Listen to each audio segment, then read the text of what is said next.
Nina, eles vão queimar tudo. Nina, they're going to burn everything. My brother's voice cracked across 3,000 miles, and I pressed the phone harder against my ear, trying to hear him over the champagne-fueled laughter filling Francesco Salvatore's ballroom. My hand trembled. Not from fear I'd stopped being afraid of things I could name years ago, but from the particular rage that comes from being powerless while someone you love begs for help. Quanto tempo a gente tem? How much time do we have? Amanhã de manhã. Nina, são $200,000. A gente não tem. Tomorrow morning. Nina, it's $200,000. We don't have it.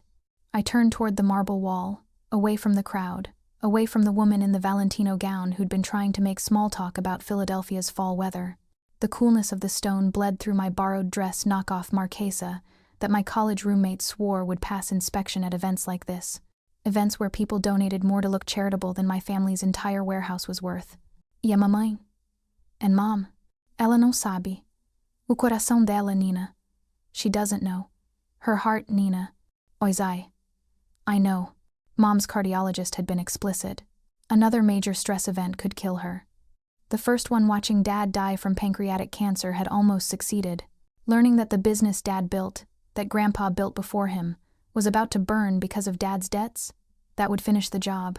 O que a gente faz? What do we do? I closed my eyes and saw our warehouse in Santos. Shipping containers stacked like dominoes, filled with 3 generations of Collins family work. Textiles from indigenous cooperatives, premium coffee from sustainable farms, acai, medicinal plants, everything we'd spent 18 months trying to rebuild after Dad's medical bills evaporated our savings. All about to become ash because Dad made one deal with the wrong men before the cancer took his ability to make any deals at all. Nina?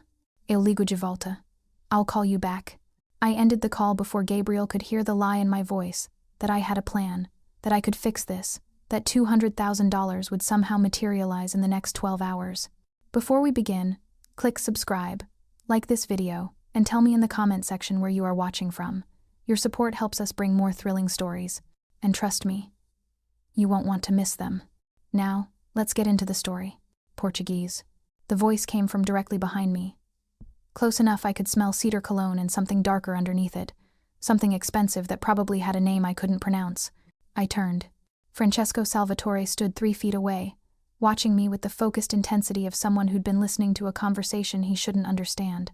6'3" of calculated precision in a black suit that moved like liquid shadow. Dark hair swept back from a face that belonged in Renaissance paintings, beautiful the way predators are beautiful, all sharp edges and barely contained violence. Gray eyes locked onto mine. Storm cloud eyes that saw too much. Yes, I said, slipping my phone into the small purse dangling from my wrist. My family's from Brazil. Your family's in trouble. Not a question. A statement delivered with absolute certainty. My pulse jumped, but I kept my expression neutral. Years of watching Mom negotiate with port officials who had guns and customs agents who had quotas had taught me that fear was just information data to be processed, not displayed. I'm sorry, Mr. Salvatore, but I don't think we've been introduced. We haven't. You're here on a third-hand invitation through an event coordinator. You've touched exactly 1 glass of champagne in 40 minutes, and you've been staring at exits since you arrived. He tilted his head, studying me. You're either planning to kill me, which would be refreshingly direct, or that phone call just complicated your evening significantly. I should go. Nina Collins, age 26, supply chain management degree from Penn State. Returned to Brazil 3 years ago to work in your family's import-export business. Your father died 11 months ago. Your mother has a heart condition. Your brother dropped out of university to help run the company. He paused. How am I doing so far? The marble wall pressed cold against my spine. How do you know? I made a phone call while you were talking to. He glanced at my purse where I'd tucked my phone. Gabriel, was it? I have very efficient researchers. He stepped closer. Close enough I could see gold flecks in those gray eyes, could count the deliberate creases in his suit that probably cost more than our monthly warehouse rent. So, Francesco continued, his voice dropping to something almost conversational, almost friendly, let's skip the part where you pretend you don't need help, and I pretend I'm making polite conversation. Your family owes money, dangerous money, from the sound of it, and you're standing in my ballroom trying to calculate whether there's anyone here stupid enough or drunk enough to loan you. What was it, $200,000 by tomorrow morning? My hands clenched into fists. The borrowed dress suddenly felt like tissue paper, like costume jewelry, like everything else in my life that was held together with hope and desperation. What do you want? His smile widened into something that might have been genuine pleasure. Now that, Francesco Salvatore said, is the right question. He gestured toward a door half hidden behind an elaborate champagne display. Walk with me. I don't think. You don't have time to think, Nina. Your brother said tomorrow morning. In Brazil, that's what, 4 hours from now? He checked his watch, understated. Probably worth more than our warehouse. You have exactly one option in this room, and I'm currently offering to be it. He was right. I hated that he was right. I followed him through the door. The hallway beyond didn't match the ballroom's opulence. Concrete floors, fluorescent lights, exposed pipes the building's bones before someone wrapped it in marble and crystal and pretense.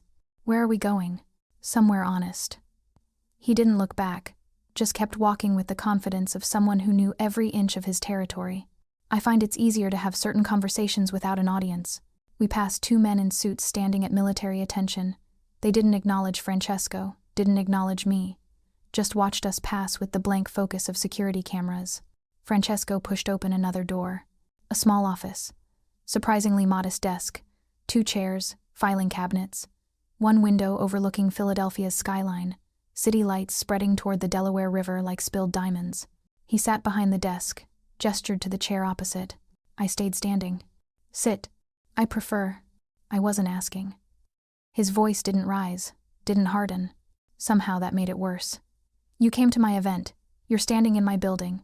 You want something from me. So sit down, and let's talk about what that costs. I sat.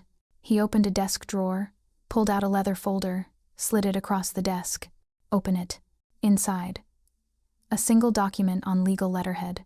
My name at the top, numbers with many zeros. $500,000, Francesco said, leaning back in his chair. Wired to your account within the hour. $200,000 to pay your debt in Brazil. $300,000 as operating capital to stabilize your business. I stared at the numbers. They didn't feel real. In exchange for what? You work for me. Doing what? Import-export, he smiled. Same as your family, just different clients and different profit margins. My stomach dropped. You want to use our business to smuggle. I want to use your business exactly as it currently operates. He leaned forward, fingers steepled. Legitimate textiles, legitimate coffee, legitimate paperwork. Everything above board, everything legal. Then why do you need us? Because I'm buying a hotel chain. 4 properties in Miami, 2 in New York, 1 here in Philadelphia. High-end establishments that need high-end suppliers. He tapped the document. When federal auditors review my procurement records, and they will, I need suppliers who don't raise flags. Small, sustainable, minority-owned, 3rd-generation family business with impeccable reputation. He smiled. That's you. So you're not smuggling drugs in our coffee shipments. God, no. I have other channels for other products. He said it casually, like discussing restaurant recommendations. You're not helping me hide crimes, Nina. You're helping me look legitimate while I commit completely different crimes elsewhere. I should have stood up. Should have walked out. Instead, I heard myself ask, what exactly would this arrangement entail? Your family continues operating normally. You expand slightly, increase production to meet my hotel's needs. I pay premium rates, always on time, always in full. You maintain quality, maintain reputation, maintain the Collins family name. He paused. And you never ask questions about my other business interests. That's it? That's it. Why do I not believe you? Because you're intelligent. He pulled a pen from his pocket, set it on top of the folder. The truth is messier, of course. Working for me means being associated with me. Some people won't like that. Some of your current clients might distance themselves. Your family's reputation will shift from respectable to connected. He met my eyes. But your family will survive. The warehouse won't burn. Your mother won't have another heart attack from stress. Your brother can go back to university. And you, he smiled, you get to keep pretending you're one of the good ones. I am one of the good ones. No. He shook his head slowly. Good people don't take money from men like me. They find other solutions. They sacrifice, they suffer, they lose everything, but they keep their hands clean. He pushed the folder closer. You're not good, Nina. You're pragmatic. There's a difference. My hand hovered over the pen. If I sign this, what happens tomorrow? Money transfers within the hour. You call your brother, tell him to pay the debt. The men threatening your warehouse go away. He checked his watch again. We have a contract drawn up by next week, detailing supply requirements, payment schedules, delivery expectations. You fly back to Brazil, brief your mother and brother on our new business relationship, and start production. And if I don't sign? You walk out of here. You spend the next 3 hours desperately calling everyone you know, begging for money you won't get. Tomorrow morning, your warehouse burns. Your family's business, 3 generations of work, becomes ash and memory. He leaned back. And 6 months from now, when you're working 60-hour weeks at some corporate supply chain job in Sao Paulo, you'll remember this moment, this choice, and you'll wonder if your pride was worth it. I picked up the pen. My hand was steady. I noticed that distantly, like observing someone else's body. No trembling, no hesitation. Just smooth, practiced movements as I signed my name at the bottom of the page. Nina Collins, selling her soul for $500,000 and her family's survival. Francesco took the folder back, examining my signature. Nodded once. Excellent penmanship. Catholic school. Ah. He pulled out his phone, typed rapidly. Wire transfer initiated. Should hit your account in 20 to 40 minutes. He looked up. You'll want to call your brother soon, before he does something stupid and heroic. I stood on shaking legs. The adrenaline was starting to crash, replaced by something that felt like vertigo or terror or relief. Maybe all 3. Is that all? For tonight, yes. He stood as well, straightening his jacket. Though I should mention my head of operations will contact you Monday morning to begin logistics coordination. Her name is Victoria. She's extremely competent and has no tolerance for excuses. He smiled. Try not to disappoint her. She's significantly less patient than I am. I need to go. Of course. He walked around the desk, moved toward the door, opened it for me. One more thing, Nina. I paused in the doorway. Welcome to the family business. His gray eyes held something I couldn't read. It's going to be a very interesting partnership. I made it to my car before the shaking started. My hands trembled so badly I dropped my keys twice. When I finally got the door open, I collapsed into the driver's seat and just breathed. In, out, in, out. I'd just made a deal with a Mafia boss. I'd just saved my family's business. I'd just crossed a line I'd spent 26 years avoiding. My phone buzzed. Bank notification. Deposit. 500million.com00. I stared at the numbers until they blurred. Then I called Gabriel. He answered on the first ring. Nina, paga a dívida. Pay the debt. Ok? Eu tenho dinheiro. Paga a dívida agora. Hoje à noite. I have the money. Pay the debt now. Tonight. Silence. Then. Como? Não pergunta. Só paga. Don't ask. Just pay. Nina, o que você fez? Nina, what did you do? I closed my eyes. Saw Francesco's smile. Saw my signature on that contract. Saw the warehouse not burning, Mom not dying, Gabriel not dropping out of school permanently. O que eu tinha que fazer? What I had to do. I ended the call before he could argue. My phone immediately rang again. Different number. I didn't recognize it. I answered anyway. Miss Collins. A woman's voice, crisp and professional. This is Victoria Castellano, head of operations for Salvatore Enterprises. I understand congratulations are in order on your new business partnership. That was fast. Mr. Salvatore values efficiency. Papers rustled in the background. I'm sending you a preliminary supply requirements document. Review it tonight. We'll schedule a conference call for Monday morning at 9 a.m. sharp to discuss logistics. I need to fly back to Brazil. Yes, I've already booked your flight. Tuesday afternoon out of Philadelphia International, direct to Sao Paulo. Business class. Confirmation email should arrive within the hour. More rustling. I've also arranged a meeting with our legal team for Monday, at 2 p.m. to finalize contract details. Location to be determined. My head spun.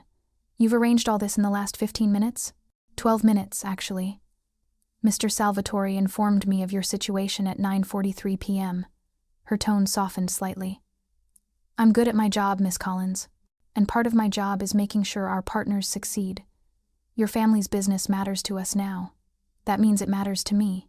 I don't understand. You will. A pause. One more thing. Mr. Salvatore asked me to relay a message. Don't leave Philadelphia before Monday's meetings. He has a few more details to discuss. But my family, your brother is handling the immediate crisis. Your mother doesn't know anything's wrong. You have 36 hours before you're needed in Brazil. Her voice turned firm. Use that time to understand exactly what you've agreed to. Monday, 9 a.m.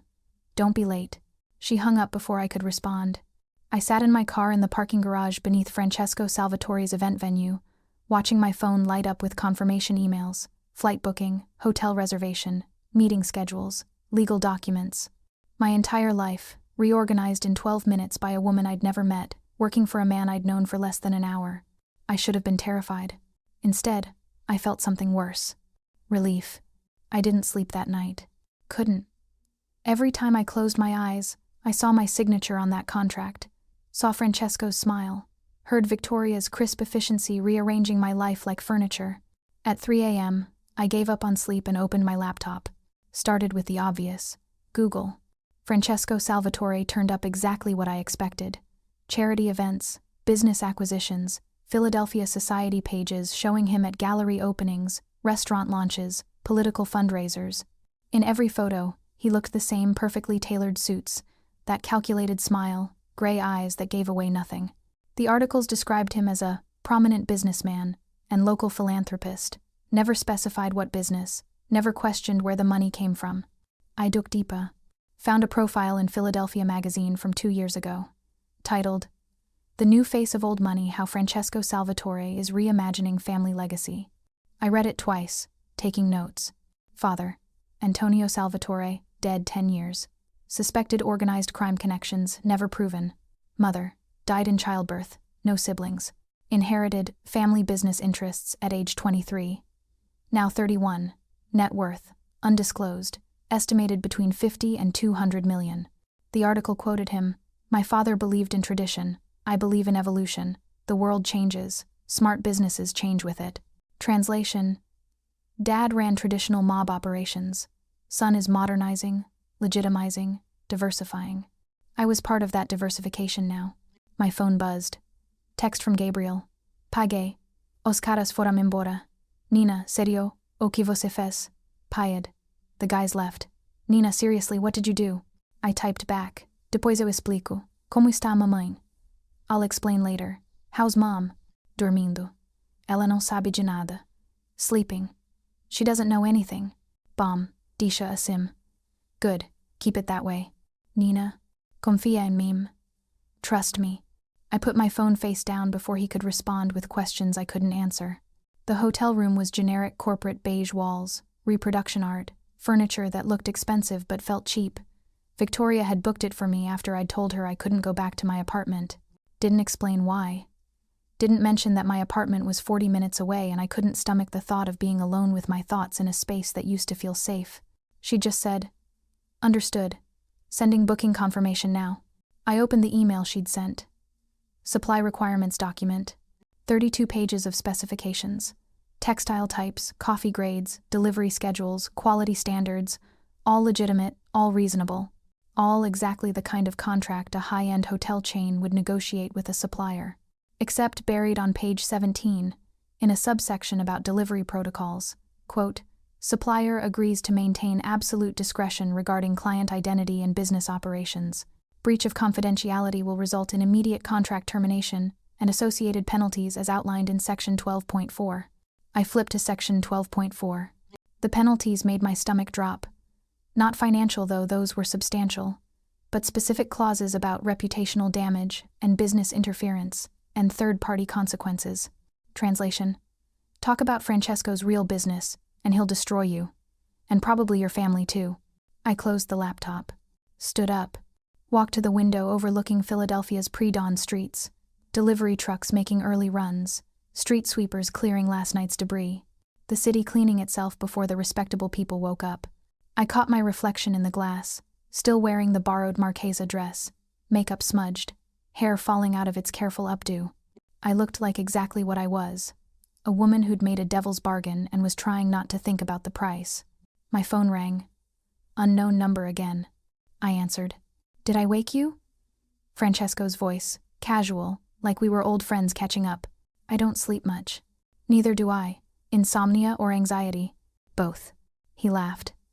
Actually laughed, warm and genuine. "Honest, I like that. Most people lie about sleep. Like admitting you're tired is weakness. Why are you calling me at 4 in the morning?" Because I knew you'd be awake, reading that contract, spiraling into regret. He paused. And because I wanted to make sure you hadn't done anything stupid. Like what? Like run. Like call the FBI. Like tell your family the truth about where the money came from. Another pause. You haven't, have you? No. Good. Relief in his voice. Genuine relief. That makes everything easier. Victoria said you wanted to discuss more details Monday. I do, but not business details. He sounded almost hesitant. Personal ones. I don't understand. You will. Background noise traffic, voices, the ambient sound of a city waking up. Where are you right now? Hotel. The one Victoria booked. Good. Stay there. Order room service. Charge it to the room. Get some actual sleep if you can. He paused. And Nina? Yes? You made the right choice last night. I know it doesn't feel like it yet, but you did. He hung up before I could ask what he meant. I managed 3 hours of sleep before my alarm woke me at 9. Showered.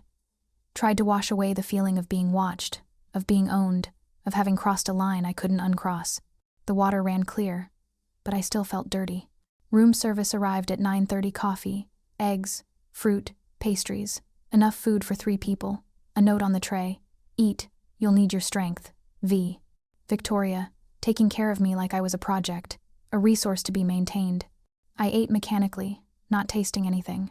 My phone buzzed. Text from an unknown number. Car will pick you up at 1:30 p.m. for legal meeting. Wear something professional. V. I didn't have anything professional. Had packed for one night, borrowed dress, borrowed shoes. Everything else was in my apartment or in Brazil. I texted back. I don't have appropriate clothes. Response came immediately. Taken care of.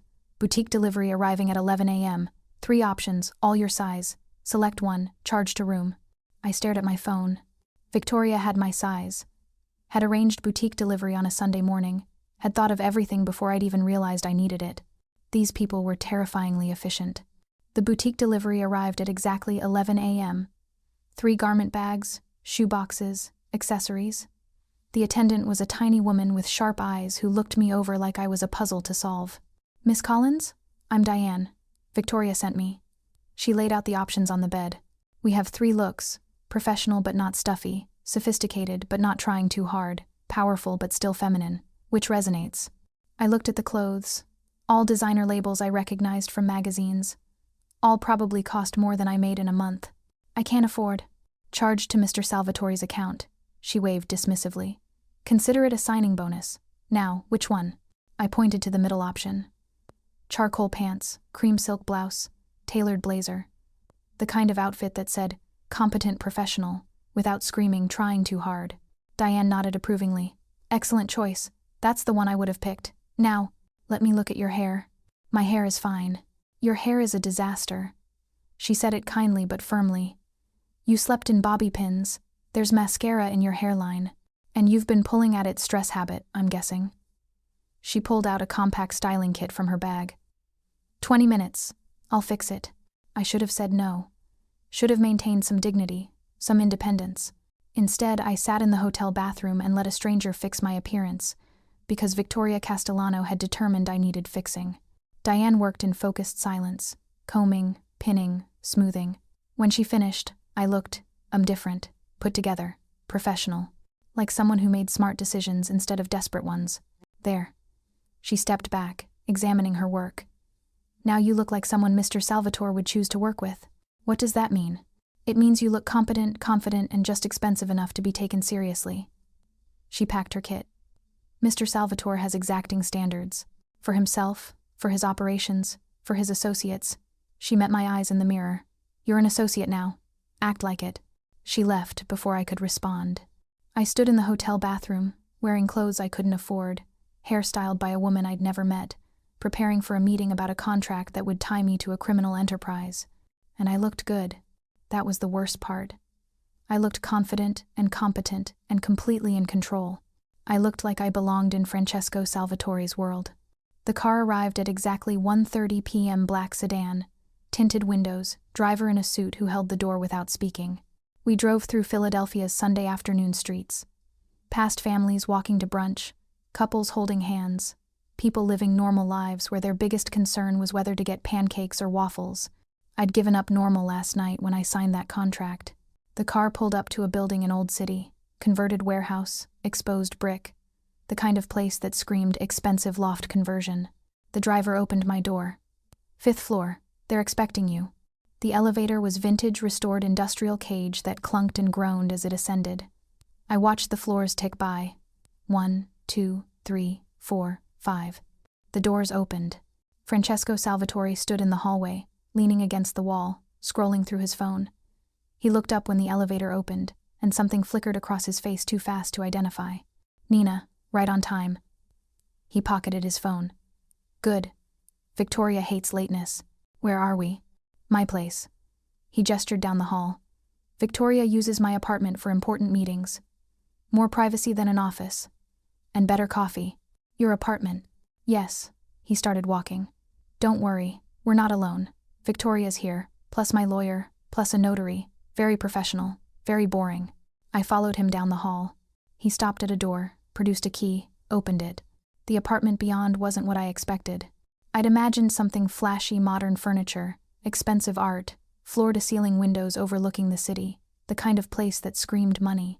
Instead, comfortable, lived in, leather couch with actual wear marks, bookshelves crammed with volumes that looked read, not decorative, a kitchen with evidence of actual cooking, hardwood floors that needed refinishing, art on the walls that looked chosen for personal meaning rather than investment value. It looked like a home. "Surprised?" Francesco smiled, reading my expression. "Everyone is. They expect Tony Montana's mansion. I prefer functional over flashy." Victoria appeared from a doorway, tablet in hand. "You're here. Excellent." She looked me over, nodded once. "Diane did well. You look professional." "Thank you?" "Not a compliment. An observation." She gestured toward the dining table where two people sat, a man in his 50s with silver hair, a woman in her 30s with sharp eyes. "This is James Moretti, my attorney. And Sarah Lynn, our notary. Let's get started. We have a lot to cover." The next 2 hours were a masterclass in legal precision.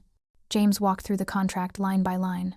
Delivery schedules, quality standards, payment terms, confidentiality clauses. Everything was legitimate on the surface. Everything had teeth underneath. "Section 8.3, James said, pointing to a paragraph. "This covers quality disputes, standard arbitration clause, but note the arbitrator selection process." "Wait," I interrupted. "The arbitrator is chosen by Salvatore Enterprises?" "Yes. That's not neutral." "No." James smiled thinly. "But it's what you agreed to last night when you signed the preliminary contract. This is just formalizing the details." I looked at Francesco, standing by the window, watching the street below. He didn't turn around. "What if I refuse to sign now?" "Then the $500,000 becomes a loan," Victoria said, not looking up from her tablet. "Due immediately, with 15% interest compounding daily." She met my eyes. "Currently, you owe us approximately $542 in interest. By tomorrow, it'll be over $600. By next week." "I understand." "Good." She returned to her tablet. "Sign the contract, or spend the rest of your life paying us back. Your choice." It wasn't a choice. We both knew it. I signed every page, initialed every clause, let Sarah the notary stamp everything official. When it was done, James collected the documents. "Congratulations, Miss Collins. You're now an official supplier to Salvatore Enterprises." "Lucky me." "Yes," Victoria said, and she wasn't smiling. "You are. Many people would kill for this opportunity." The way she said it flat, factual, made me think she meant it literally. James and Sarah left first. Victoria lingered in the doorway. "Your flight Tuesday is confirmed. I'll have an operations packet delivered to your hotel tomorrow morning. Read it thoroughly. Memorize the emergency protocols." She paused. "One more thing. Mr. Salvatore will want to speak with you privately before you leave Philadelphia. Make yourself available tomorrow evening." "For what?" "He'll explain." She glanced at Francesco, still standing by the window. "He's not what you think he is, Miss Collins. Remember that." She left before I could ask what she meant. The apartment suddenly felt very quiet. Francesco turned from the window. "Drink?" "It's 3 in the afternoon. Sunday afternoon, basically evening." He walked to a cabinet, pulled out glasses and a bottle of something amber. "Besides, you just signed away your independence. I'd say that deserves a drink. I thought I was a business partner, not a prisoner." "There's a difference?" He poured 2 fingers into each glass, brought one to me. to new partnerships and old compromises. I took the glass but didn't drink. Victoria said, "You're not what I think you are." Victoria says a lot of things. He sipped his drink, watching me over the rim. "What do you think I am? A criminal who needs legitimate business fronts." "True. What else?" "Dangerous. Calculated. Someone who gets what he wants." "Also true." He set down his glass. "But incomplete." "Then tell me what I'm missing." He walked back to the window, looking out at Philadelphia's Sunday streets. My father was a traditional man, believed in old ways, respect through fear, loyalty through violence, power through intimidation. He spoke without turning around. He died when I was 23, stabbed in a restaurant parking lot by a rival who thought he could take over our territory. I stayed silent. I found him bleeding out next to his car. He grabbed my shirt, pulled me close, said, "Make them pay. Make them all pay." Francesco's voice was flat, emotionless. Those were his last words, a dying command to perpetuate violence. "Did you?" "Yes." He turned, meeting my eyes. "I killed 7 people in the next 6 months. Made examples, restored order." He smiled without humor. "I was very good at violence. Still am when necessary." My hand tightened on the glass. "But I learned something killing those 7 people," Francesco continued. "Violence is expensive. It draws attention. It makes enemies. It's unsustainable." He walked closer. "My father's way was dying even before he did. I could either die with it or evolve. So you went legitimate. I went smart." He stopped a few feet away. "I still run the same operations my father ran, but I hide them behind legitimate businesses. I pay taxes. I donate to charity. I'm respectable." He gestured around the apartment. "And I sleep better than my father ever did." "Why are you telling me this?" "Because you need to understand who you're working for." He set down his glass. "I'm not a good man, Nina. I've killed people. I've destroyed lives. I've done things that would make you run screaming if you knew the details." He moved closer. "But I'm not a monster either. I have rules, lines I don't cross, people I protect. Like your employees? Like my partners." He reached out, not touching me, just letting his hand hover near my arm. "You're not just a supplier, Nina. You're taking a risk on me, on my world. That matters. It matters financially. It matters personally." His gray eyes held mine. "I don't let people into my life lightly. When I do, I take care of them. Victoria will ensure your business succeeds. James will ensure you're legally protected. And I," he smiled slightly, "I'll ensure no one hurts you." "Why?" "Because your family's survival is now tied to mine. Because your reputation affects my reputation. Because," he hesitated, just a fraction of a second, "because I chose you, and I don't make bad choices." The apartment felt suddenly very small, very warm. I stepped back. "I should go." "Yes." He didn't move. "But before you do, I need to tell you something." "What?" "Don't leave Philadelphia before we talk again tomorrow night. There's one more piece of information you need." He picked up his glass, finished the drink in one swallow. "Information that will change how you see this arrangement. Tell me now." "No." He smiled. "Tomorrow, Victoria will send you the details." "Francesco." "Trust me, Nina. One more day, then you'll understand everything." He walked to the door, opened it for me, clearly dismissing me. I walked past him into the hallway. The elevator ride down felt longer than the ride up. The hotel room felt like a cage. I spent Sunday night the same way I'd spent Saturday, not sleeping, staring at my laptop, trying to understand what I'd gotten myself into. Gabriel had called 6 times. I'd ignored all of them. Mom had called twice. I'd texted back, "Tutto bem. Ligando a mañana. Everything's fine. Calling tomorrow." Everything was not fine. I pulled up the operations packet Victoria had delivered that morning. 83 pages of protocols, procedures, emergency contacts. Instructions for everything from quality control inspections to security incidents. The security incidents section made my stomach turn. In the event of law enforcement inquiry, do not answer questions without legal counsel present. Contact Victoria Castellano immediately at emergency line. Do not discuss client identity or business relationships. Standard response: "I'm happy to cooperate with my attorney present." There were protocols for different agencies: FBI, DEA, local police, customs enforcement, each with specific language to use, specific people to contact, specific ways to protect Francesco's interests while appearing cooperative. I was reading a manual for how to lie to federal agents. My phone buzzed. Text from Victoria. Car picks you up at 7 p.m. tomorrow. Dinner with Francesco. Dress appropriately. I texted back. What does appropriately mean? Not business. Not casual. Something in between. Diane will deliver options at 4 p.m. Of course Diane would deliver options. Because I apparently couldn't be trusted to dress myself anymore. I closed my laptop and walked to the window. Philadelphia stretched below me, lights flickering on as dusk settled. Somewhere down there, people were living normal lives, going to normal jobs, making normal decisions that didn't require operations packets and emergency protocols. I'd given up normal when I answered Gabriel's call in Portuguese. No, I'd given up normal years ago, when Dad got sick, when we started losing money, when I came back from Penn State to help run a business that was already dying. I'd just been pretending I could still have normal. Pretending the warehouse wouldn't burn, Mom's heart wouldn't fail, Gabriel wouldn't have to give up everything. Francesco had simply stopped me from pretending. My phone rang. Not Gabriel this time. Not Mom. An unknown Brazilian number. I answered. Hello? Hello? Nina Collins? A man's voice. Rough. Unfamiliar. Quem? Who is this? Alguém que está interessado na sua família. Someone interested in your family. Alguém que quer saber de onde veio aquele dinheiro tão rápido. Someone who wants to know where that money came so fast. My blood went cold. What do you want? Ah, você fala inglês. Bum. Ah, you speak English. Good. Makes this easier. I want to know who paid your debt, Nina. Because that money didn't come from your business. Didn't come from any bank. It just appeared, like magic. That's none of your concern. Au contraire. He switched languages smoothly, accent American. It's very much my concern. Your family owed money to people I work with.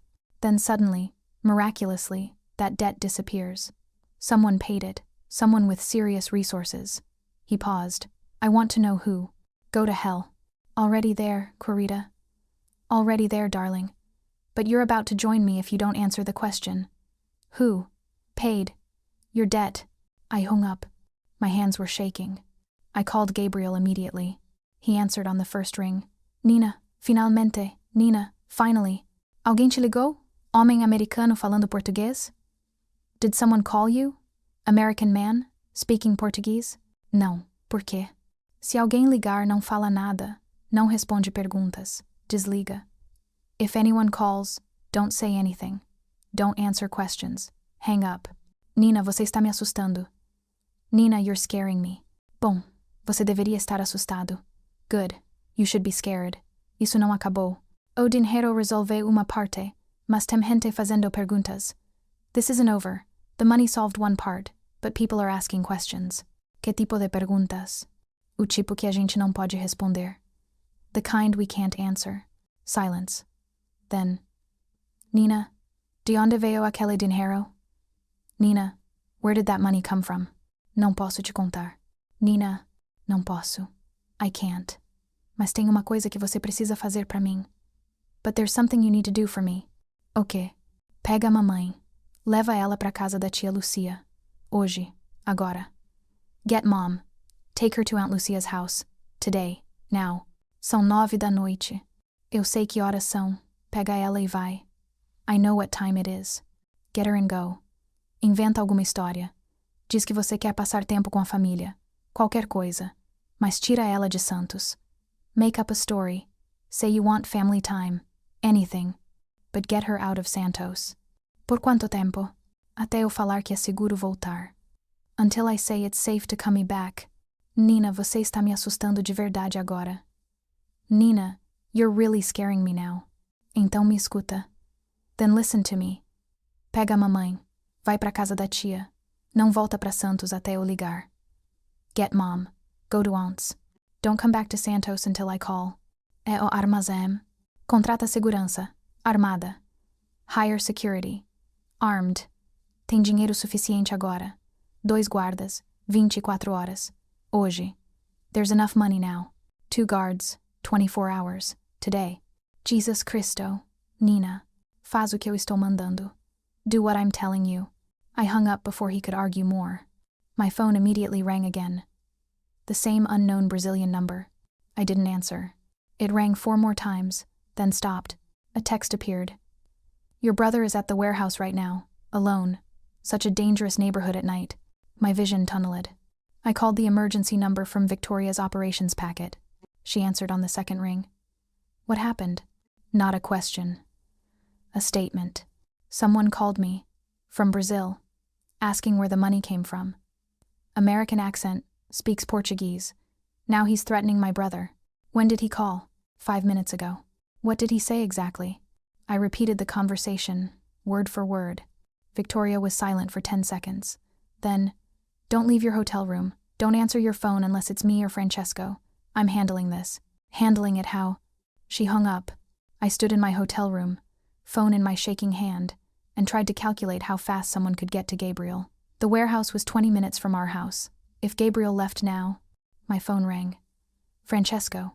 Nina, I'm coming to get you. What?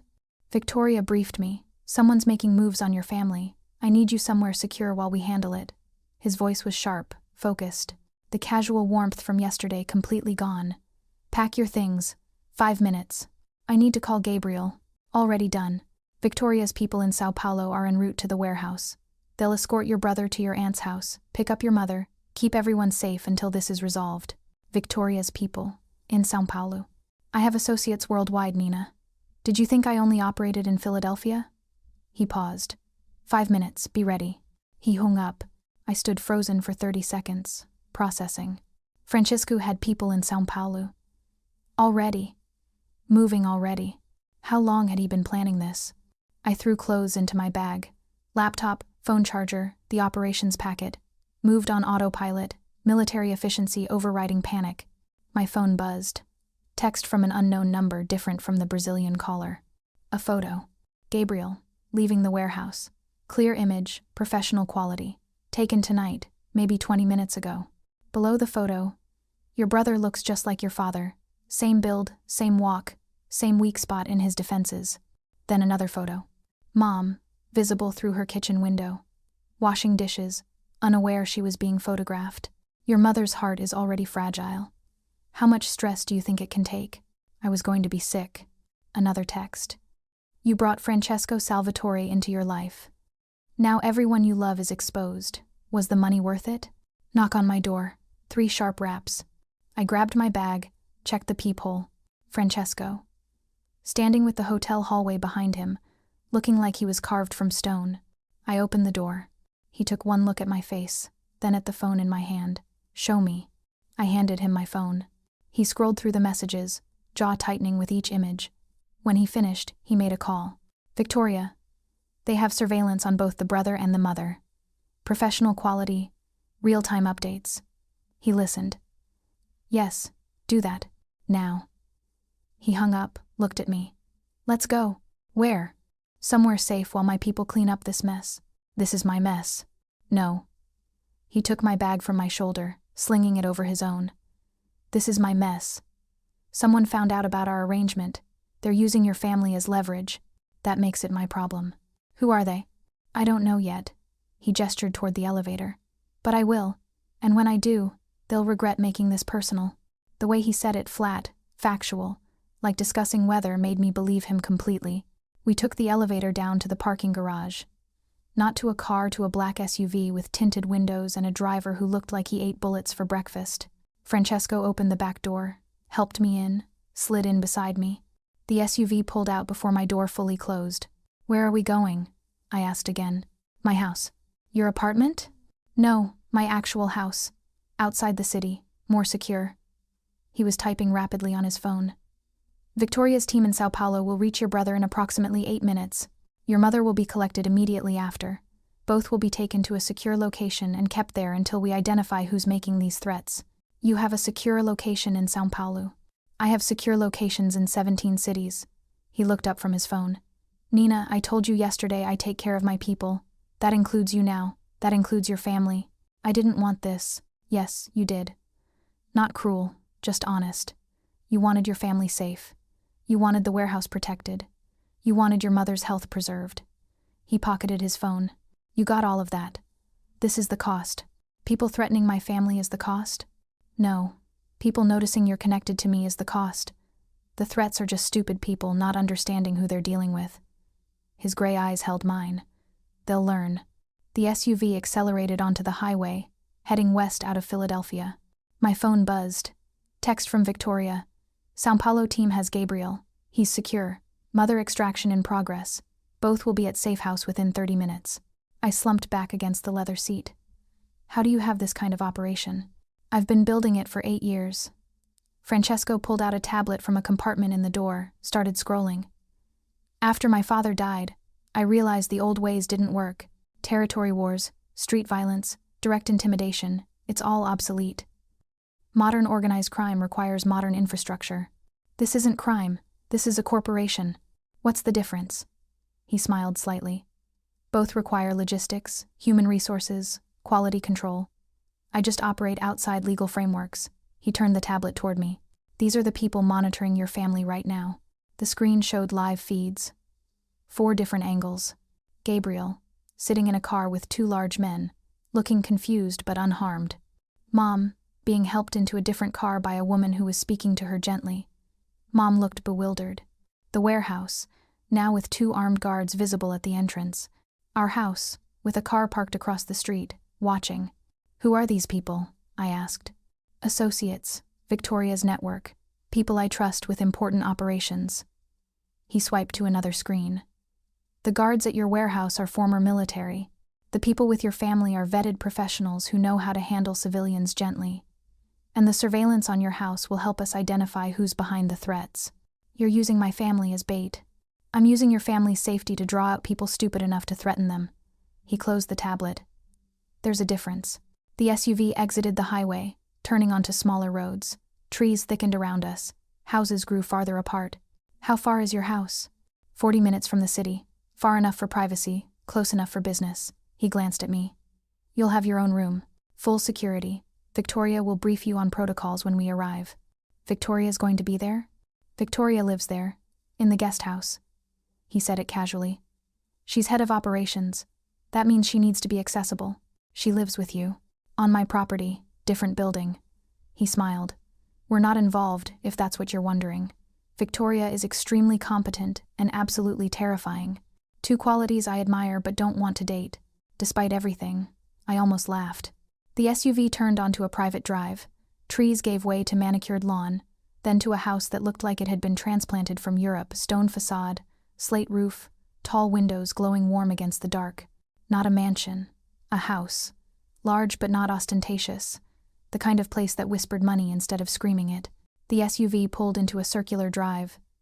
Francesco's door opened before we fully stopped a woman in her 40s, wearing tactical clothing, holding a tablet. Francesco, Miss Collins. She nodded to both of us. Situation update. São Paulo team confirms both family members secured.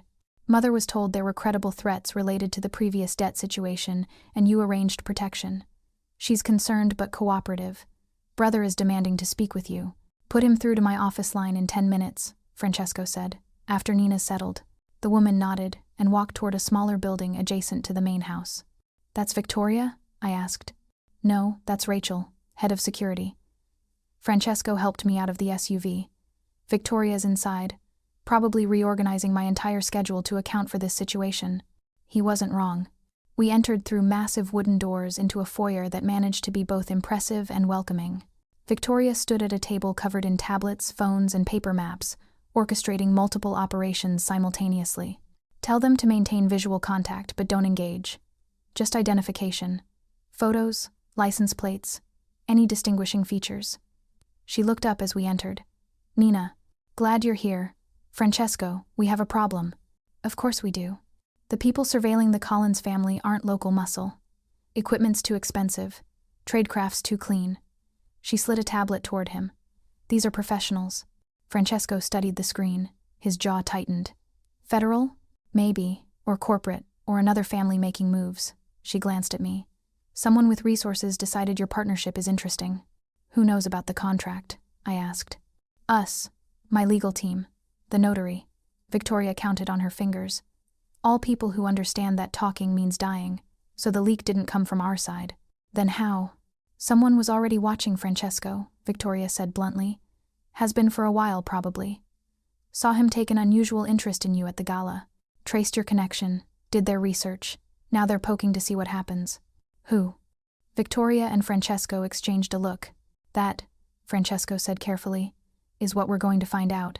They set me up in a bedroom on the second floor, large windows overlooking the grounds, comfortable furniture, ensuite bathroom with toiletries already stocked. Victoria's efficiency at work again.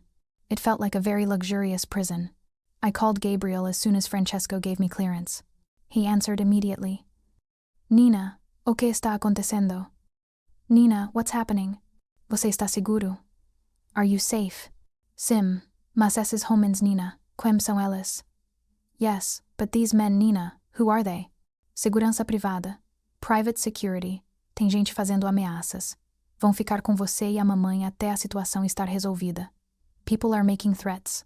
They'll stay with you and mom until the situation is resolved. Que tipo de ameaças? O tipo que eu não posso explicar agora. The kind I can't explain now. Confia em mim. Eles vão proteger vocês. Trust me. They'll protect you both. Nina, his voice cracked. O que você fez? What did you do? I closed my eyes. O necessário. What was necessary? Isso não é resposta. É a única que eu tenho. It's the only one I have.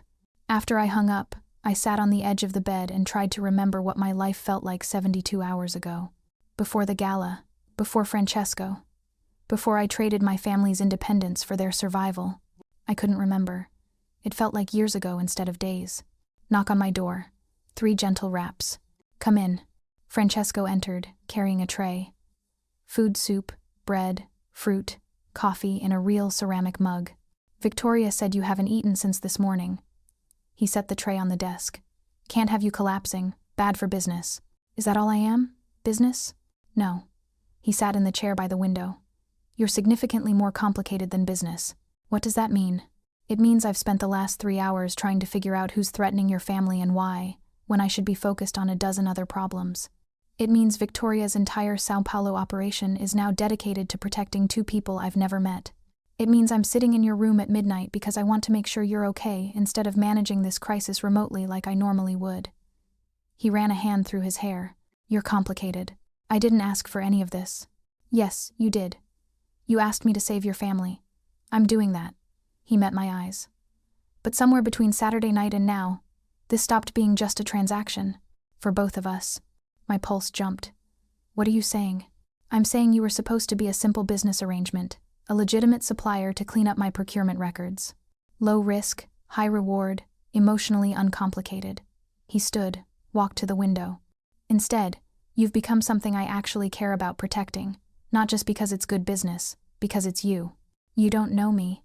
I know you made an impossible choice to save people you love. I know you're terrified but pretending you're not. I know you signed a contract with a criminal because the alternative was watching your family burn. He turned back to me. I know you're stronger than you think you are, and I know that terrifies you more than anything I've done. I couldn't look at him. Why does this matter to you? Because most people in your situation would have run, would have called the police, would have found some other solution. He moved closer. You didn't. You walked into my world with your eyes open and made a deal with the devil because it was the only way to save what matters. That's not weakness. That's exactly the kind of strength I respect. So what happens now? Now Victoria's people identify who's threatening your family. I have a conversation with whoever's responsible. The threats stop. He said it like discussing restaurant reservations. Then you fly back to Brazil Tuesday, brief your family on our arrangement, and start fulfilling the contract. Business as usual. And the people watching my family? We'll discover that watching Francesco Salvatore's people is very bad for their health. The way he said it casual, confident, should have terrified me. Instead, I felt something close to relief. Eat, Francesco said, gesturing to the tray. Sleep if you can. Victoria will brief you in the morning on security protocols for Brazil. He moved toward the door, then paused. Nina? Yes? You're safe here. Your family's safe. I don't break promises about protection. He opened the door. That's one line I don't cross. He left before I could respond. I ate the soup mechanically, not tasting it. Drank the coffee because I needed something to do with my hands. Then I walked to the window and looked out at Francesco's property. Security lights illuminated the grounds. I could see figures patrolling Rachel's team probably. Keeping watch. Keeping me safe. Keeping me prisoner. Maybe both. My phone buzzed. Text from Victoria. Security protocols document sent to your email. Review tonight. Brief at 7 a.m. tomorrow. Sleep well. Like I could sleep. Like anything about this was normal. I pulled out my laptop and opened Victoria's email. 73 pages of security protocols specifically designed for Brazil operations. How to detect surveillance. Who to contact if compromised. Emergency extraction procedures. Safe houses. Weapons protocols. I was reading a manual for surviving in a war zone, because that's what I'd signed up for when I took Francesco's money. I read every page, memorized contact numbers, mapped extraction routes, and somewhere around 4 a.m., I realized something. I wasn't terrified anymore. I was focused. Francesco was right. I was stronger than I thought, and that terrified me more than anything else. Victoria's briefing started at exactly 7 a.m. I'd managed 2 hours of sleep, showered in the marble bathroom, dressed in clothes that had appeared in the closet overnight: jeans, plain black shirt, comfortable shoes. Practical clothes for someone who might need to move quickly. The thought should have scared me. Instead, it felt oddly reassuring. Victoria was waiting in what Francesco called the operations room, a converted library with wall-mounted screens showing live feeds from multiple locations. I recognized the warehouse, our house in Santos, the safe house where Gabriel and Mom were staying. Coffee? Victoria gestured to a carafe on the side table. Please. She poured 2 cups while I studied the screens. Gabriel was visible on one feed, pacing in what looked like a comfortable living room. Mom sat on a couch, hands folded in her lap, looking small and confused. Your mother thinks this is about the original debt, Victoria said, following my gaze. Your brother knows better but hasn't told her. Smart kid. He's terrified. Good. Scared people are careful people. She handed me coffee, black, strong, exactly how I needed it. Let's talk about what happens when you return to Brazil. For the next hour, Victoria walked me through protocols with the precision of a military briefing. Contact schedules, encrypted communication apps, recognition codes for Francesco's people in Sao Paulo, emergency extraction procedures if everything went wrong. These 3 numbers, she tapped the tablet, highlighting contacts, are your lifeline. First is me, second is Francesco, third is Roberto, he runs Sao Paulo operations. If you can't reach me or Francesco, Roberto extracts you within 4 hours maximum. Extracts me where? Out of Brazil. We have multiple exit routes, commercial flights under false documentation, private aircraft, maritime options if airports are compromised. She said it like discussing grocery delivery. You won't need them, but you need to know they exist. This seems excessive for a textile supplier. You're not just a textile supplier anymore. Victoria's eyes were hard. You're connected to Francesco. That makes you valuable. To us, to competitors, to federal agencies who'd love leverage against him. You need to understand what that means. I'm a target. You're an asset worth protecting. Different framing, same security requirements. She pulled up another screen. Your warehouse now has armed security 24/7. Your home has surveillance monitoring. Your family has protection details. We've integrated into your entire operation, without asking permission. You gave permission when you signed the contract. She zoomed in on a clause. Section 11.2, Security Integration. You agreed to reasonable security measures as determined by Salvatore Enterprises. She smiled thinly. This is reasonable. I stared at the screen showing armed guards outside our warehouse. My family will have questions. Tell them the debt payment came with strings, security requirements from nervous investors. They'll believe it, it's partially true. Victoria closed the screen. The less they know about Francesco specifically, the safer they are. What about the people who called me yesterday, who threatened Gabriel? Still identifying them, but we have leads. She pulled up photos, grainy surveillance images of men watching our warehouse. These 3 were photographing the property Sunday evening. Professional equipment, coordinated movements, not random criminals. Who are they? Working on it. Roberto's team is running facial recognition, tracking their movements, identifying patterns. She looked at me. When we know who sent them, Francesco will handle it. The way she said handle it made my stomach turn. Handle it how? That's not your concern. If people are threatening my family because of me, they're threatening your family because they want leverage against Francesco. You're just the mechanism. Victoria's voice softened slightly. Nina, this isn't about you personally. This is business. Someone's probing for weaknesses. They found one. We're closing it. By killing people? by making very clear that threatening Francesco Salvatore's interests is terminal for one's health and prosperity. She stood. Now, questions about the security protocols. I had 1,000 questions. Most of them weren't about security. When did Francesco decide to integrate this deeply into my family's operation? Victoria smiled. Actually smiled. Something almost warm. About 15 minutes after you signed the preliminary contract Saturday night. That fast? He called me from the gala at 9:56 p.m. Said, Victoria, I need full protection on a Brazilian import-export family, operational within 24 hours. I asked if this was standard supplier security. He said. She paused, like choosing words carefully. He said, this one's different. Make it personal. My coffee cup froze halfway to my mouth.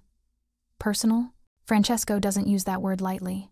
He usually describes operations as standard, elevated, or critical, never personal. Victoria's expression was unreadable. You're the first supplier he's ever described that way. What does that mean? I don't know. And I've worked for Francesco for 6 years. She checked her watch. He wants to see you at 9 a.m.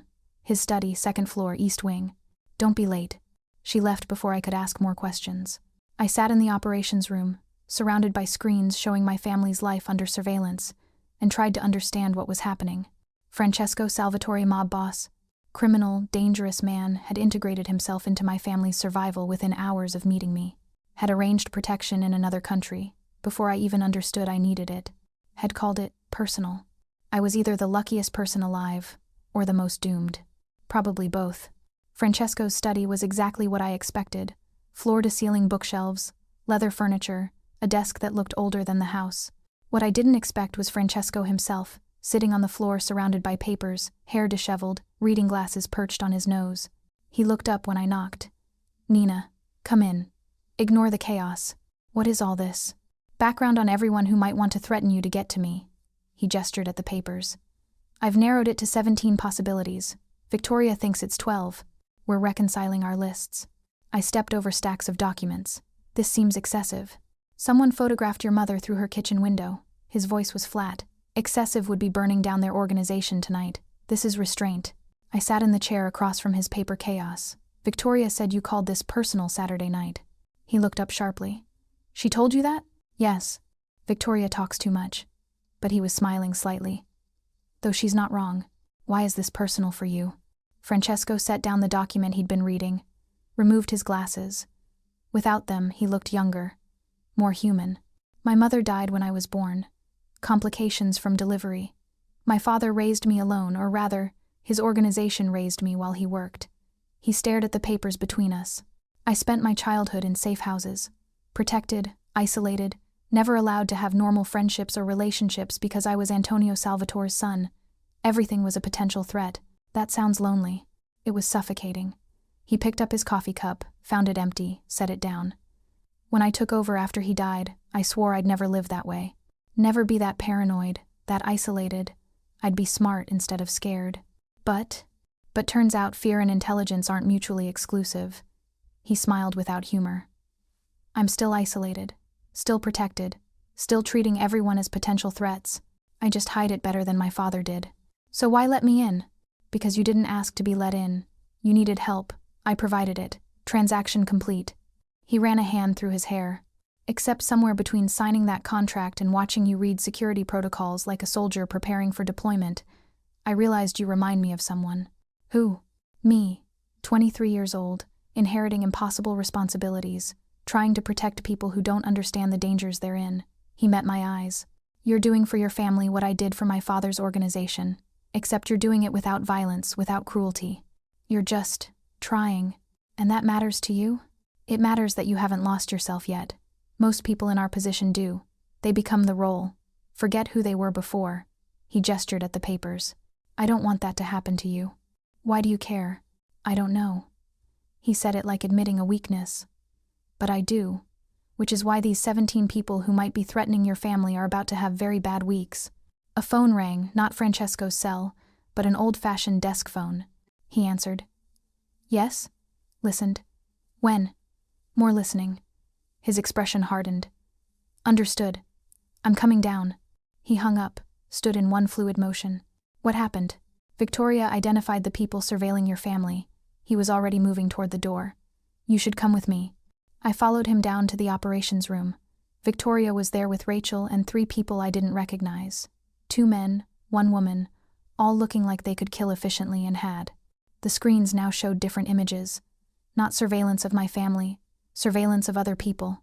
Men in cars, outside buildings. One photo showed someone clearly taking pictures of our warehouse. "This is the team that threatened your family," Victoria said without preamble. 4 people, operating in 2 pairs. Professional surveillance, expensive equipment, coordinated timing. Who are they? That's the interesting part. Victoria pulled up ID photos. 2 are former DEA. 1's ex-FBI. The 4th is private security, formerly Blackwater. My blood went cold. Federal agents, former federal agents, retired, forced out, or fired, we're still confirming which. She zoomed in on one face. But they're all currently employed by the same private investigation firm, Sentinel Solutions, based in Miami. Who hired them? That's what we need to find out. Francesco's jaw was tight. Private investigators don't just randomly target my associates. Someone paid them. Someone who wants information about our arrangement. Could be anyone, Rachel added. Business competitors, rival families, federal agencies using contractors for deniability. We need more data. How do we get it? I asked. Victoria smiled. It wasn't pleasant. We ask them directly. Absolutely not. Francesco's voice was sharp. Nina stays here, completely out of this. I'm standing right here, I said. And this is my family they threatened. Which is exactly why you stay out of it. He turned to Victoria. Extract one of them. Bring him here. I'll conduct the interview. Or, Victoria said carefully, Nina could help. No. Hear me out. Victoria pulled up a different screen. These people were hired to investigate Nina's connection to you. They don't know much yet. They're still in information gathering phase. That means they're vulnerable to misinformation. What kind of misinformation? I asked. The kind where you give them exactly what they're looking for in completely wrong context. She looked at Francesco. Nina flies back to Brazil as scheduled Tuesday. Operates normally, visibly, legally, shows the world she's just a legitimate supplier doing legitimate business. Meanwhile, we identify who hired Sentinel Solutions and deal with them directly. Using Nina as bait, Francesco said flatly. Using Nina as cover, there's a difference. Victoria turned to me. They're watching you to understand Francesco's interests. If you show them nothing interesting, just normal business operations, their employer will conclude there's nothing worth pursuing. Investigation ends. And if it doesn't end, then we have Roberto's team ready for immediate extraction. You're never more than 4 hours from safety. She glanced at Francesco. But I think it will work. These people aren't soldiers. They're investigators. They take photos, file reports, collect paychecks. Make their job boring enough, they'll move on. Francesco was quiet for a long moment, studying the screens. You understand what she's proposing? He finally asked me. You go back to Brazil knowing you're under surveillance. Every movement watched, every conversation potentially monitored. You act completely normal while pretending you don't know they're there. For how long? Until we identify their employer and convince them. He paused, choosing words. That continued interest in your family is inadvisable. You mean until you threaten them. I mean until we have a frank conversation about boundaries and consequences. He smiled slightly. Semantics. I looked at the screens, at Gabriel, still pacing in the safe house, at Mom, looking small and scared, at our warehouse with armed guards who shouldn't need to be there. I'll do it. Nina. They threatened my family because of me. I don't get to hide while other people clean up that mess. I met his eyes. You said I was stronger than I thought. Let me prove it. Something shifted in his expression. Pride, maybe? Or concern? Possibly both. Then we do this carefully, with every possible safety measure. He turned to Victoria. Full surveillance package, real-time monitoring. Roberto's team shadows her everywhere. First sign of escalation, we extract immediately. Agreed, Victoria said. And I want updates every 6 hours. No exceptions. Agreed. And, he looked at me. You follow every protocol exactly as Victoria outlined. No improvisation, no risks, no heroic attempts to handle things yourself. I'm not an idiot. You're brave. Sometimes that's the same thing. He held my gaze. Promise me, protocols only, no deviations. I promise. Good. He turned back to Victoria. Set it up, and find out who hired Sentinel Solutions. I want a name by tomorrow. Victoria nodded and started making calls. Rachel and her team dispersed to handle various logistics. Francesco and I stood in the operations room, surrounded by screens showing my family's life under surveillance, and he said quietly, "You don't have to do this." "Yes, I do. Because of the contract? Because they're my family, and because—" I hesitated, not sure how to articulate it. "Because you're right. I am stronger than I thought, but I'll never believe it unless I prove it. Proving things to yourself is dangerous. So is making deals with mob bosses. I seem to be making a habit of dangerous choices." He almost smiled. "At least you're self-aware about it." My phone buzzed. Text from Gabriel. "Nina, quando você volta?" "Nina, when are you coming back?" I showed Francesco the message. What do I tell him? "The truth. You'll be back Tuesday. Everything's fine.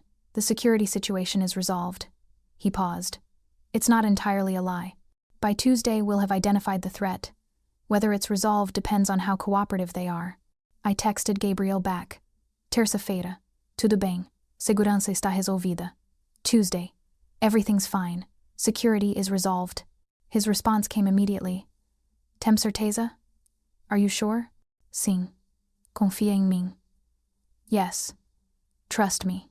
3 dots appeared, disappeared, appeared again. Finally, "Tá bom.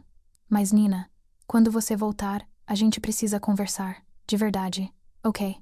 But Nina, when you come back, we need to talk. For real. Oizai." "I know." I pocketed my phone and looked at Francesco. Gabriel's not stupid. He knows something's wrong. Good. Smart people are easier to protect than oblivious ones. He gestured toward the door. "Come on. Victoria's making you a security kit for Brazil. Encrypted phone, emergency contacts, panic button disguised as jewelry, standard equipment for valued associates." Is that what I am? A valued associate? He stopped in the doorway, turned back. "You're someone I'm choosing to protect. Call it whatever makes you comfortable." "And what do you call it?" "Complicated." He smiled slightly. "Everything about you is complicated." The rest of Monday disappeared into logistics. Victoria outfitted me with what she called basic operational security.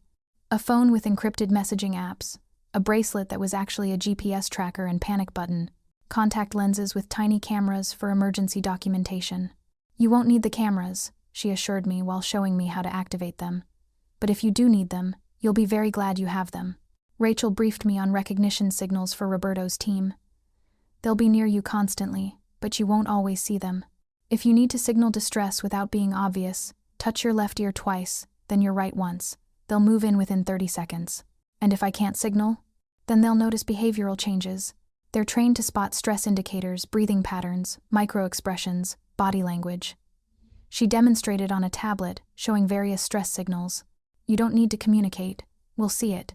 It should have felt reassuring. Instead, it felt like being a lab specimen under constant observation.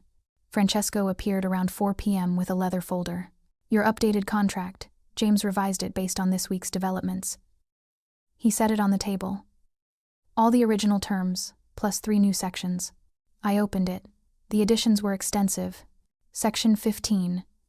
Security, Integration, and Compliance. Section 16. Emergency Protocols and Extraction Procedures. Section 17. Confidentiality and Non-Disclosure Extensions. Section 17 is new, Francesco said. Basically says you can't discuss the security situation this week's threats, Victoria's operations, Roberto's team with anyone except me or Victoria. Not your family, not friends, not therapists, not priests, no exceptions. That's rather controlling. That's survival. He wasn't smiling. People talk, word spreads. Suddenly everyone knows you're connected to me, which makes you a target for anyone who wants leverage. Section 17 keeps you safe by keeping you quiet. What if I refuse to sign? Then I pull Roberto's team, remove the warehouse security, and send your family home from the safe house tonight. He said it flatly. You wanted my protection. This is what protection costs. I picked up the pen, signed without reading the rest. You should read contracts before signing them, Francesco said mildly. I trust Victoria read it thoroughly, and I trust you're not stupid enough to put something truly horrible in writing. Smart, he took the folder. Though trusting me might be your first real mistake. My first real mistake was answering my phone Saturday night. No. He looked at me seriously. Your first real mistake was being good at your job, having a family worth protecting, and catching my attention. Everything else was inevitable. Before I could respond, Victoria appeared in the doorway. "We have a name." Francesco turned sharply. "Who hired Sentinel Solutions?" "Lawrence Whitmore, CEO of Whitmore Hospitality Group." She pulled up a file on her tablet. "The hotel chain you're buying." The room went very quiet. "The current owner hired investigators to surveil Nina?" Francesco's voice was dangerously calm. "Appears so. He wanted to know who you were partnering with for supply contracts, presumably to evaluate whether you're legitimate or using his hotels for money laundering." Victoria scrolled through the report. "Smart move, actually. Due diligence on potential buyers. Smart move would be asking directly." Francesco's jaw was tight. "Not threatening my associate's family."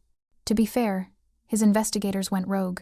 Whitmore ordered basic background checks. Sentinel Solutions decided to apply pressure to get faster information. She looked up. "Whitmore probably doesn't know they made threats. He hired them. He's responsible." Francesco pulled out his phone. "Get me Whitmore's number." "I'm calling him now." "Francesco," Victoria's tone was cautionary. "Think about this. He's selling you a $100 million property portfolio. Antagonizing him complicates the deal. He's endangered Nina's family. The deal is already complicated." He held out his hand. "Number. Now." Victoria hesitated, then pulled it up. "This could blow back badly." "Then it blows back. I have limits, Victoria. People cross them at their own risk." He dialed, put the phone on speaker. 3 rings. Then, "Lawrence Whitmore. Mr. Whitmore. Francesco Salvatore. We need to discuss your due diligence practices." Pausa. "I'm sorry? Your investigators. Sentinel Solutions. You hired them to research my supply chain partnerships. Standard background checks for a transaction of this size. Standard background checks don't involve photographing people's mothers through kitchen windows." Longer pause. "I don't know what you're talking about." "Then I'll explain. You hired investigators to research Nina Collins, my textile supplier. They escalated from research to threats. Called her brother, surveilled her family, implied violence. All to pressure information about my business relationships." Francesco's voice was ice. "That ended the moment I found out, but we need to clarify something." "What's that?" Whitmore sounded genuinely confused. "You're selling me your hotel chain because your board pushed you out. You need this deal to close. I'm your only buyer willing to pay premium rates." Francesco smiled at the phone, not pleasantly. "So when your investigators threaten my people, you put that entire deal at risk. Are we clear?" "Mr. Salvatore, I genuinely didn't know."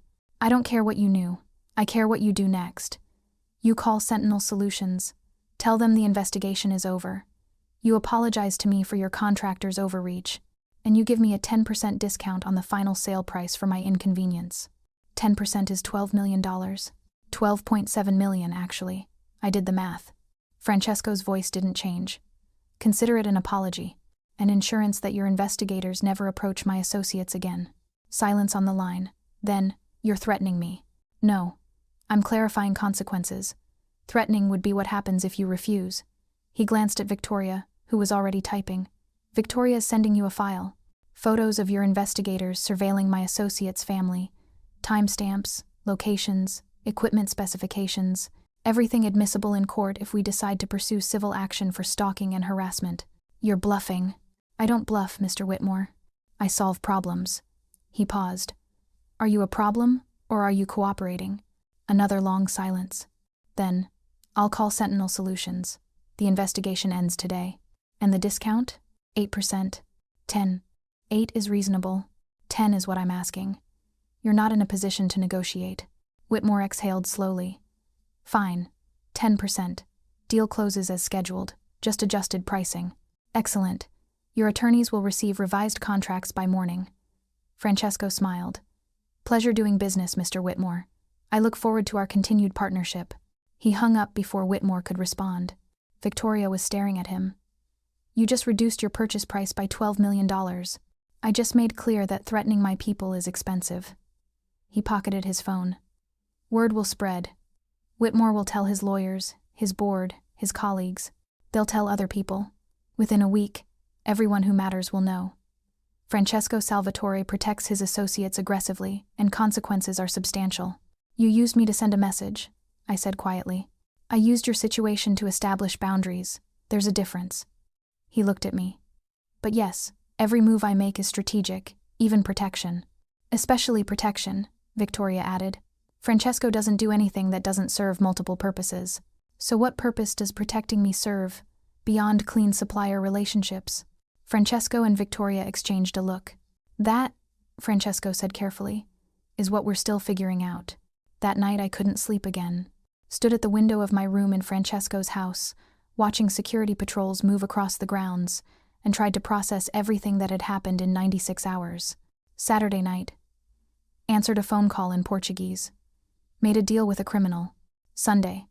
Signed contracts. Family threatened. Security integrated. Monday. Became bait for an investigation. Watched Francesco negotiate my safety for $12 million. In 4 days, my entire life had been disassembled and rebuilt around Francesco Salvatore's infrastructure. I should have felt trapped. Instead, I felt something else. Something I didn't have a name for yet. My door opened without knocking. Francesco stood in the hallway, 2 glasses and a bottle in his hands. "Can't sleep either?" he asked. "Insomnia's becoming a pattern. Company helps sometimes." He came in without waiting for invitation. Set the glasses on the desk, poured amber liquid into both. "Bourbon. Good bourbon, not the paint thinner version." I took a glass. "Is this appropriate? You visiting my room at midnight?" "Probably not. But propriety went out the window when I hired investigators to photograph your family." He sat in the chair by the window. "Besides, Victoria knows I'm here. She's monitoring the room security feeds. That's not disturbing at all. That's the cost of safety." He sipped his drink. "You fly back to Brazil tomorrow afternoon. Roberto's team will be in place before you land. Your family returns home Wednesday once we confirm Sentinel Solutions backed off. Everything returns to normal." "Normal died Saturday night. Fair." He smiled slightly. "New normal then. Enhanced normal. Normal plus security infrastructure. That doesn't sound normal. It's the best I can offer." He was quiet for a moment. "Victoria thinks I'm making a mistake, getting too personally involved in your situation. Is she right?" "Probably. Victoria's usually right about these things.